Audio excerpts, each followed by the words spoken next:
Fountain हॉटेलजवळ Versova खाडीपाशी झालेल्या दुर्घटनेत जेसीबीसह अडकलेल्या मजुरांच्या कुटुंबियांना मुख्यमंत्री एकनाथ शिंदे यांच्या हस्ते मदतीचा धनादेश सुपूर्द करण्यात आला आहे.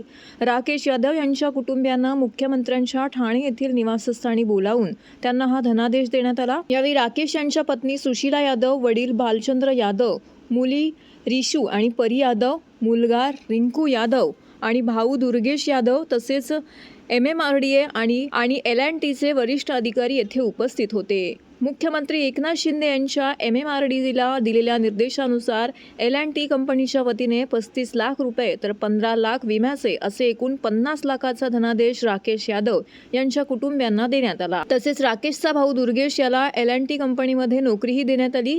MMRDAच्या वतीने वर्सोवा खाडीत सुरू असलेल्या पाईपलाईनच्या कामाच्या वेळी जेसीबी ऑपरेटर असलेल्या राकेश यादव हे जेसीबी सकट मातीच्या ढिगाऱ्याखाली गाडले गेले होते.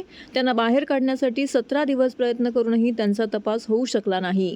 अखेर या ठिकाणी सैन्य दल, तटरक्षक दल, NDRF, SRDFच्या जवानांना एकत्रित मदत कार्यासाठी पाचारण करण्यात आले. त्यातच वरून कोसळणारा पाऊस आणि त्यात सुरू असलेल्या बचाव कार्यामुळे त्यांना अनेक अडचणींना सामना करावा लागला. मात्र तरीही शर्थीचे प्रयत्न करून राकेश यांचा मृतदेह बाहेर काढण्याचे प्रयत्न सुरू आहेत.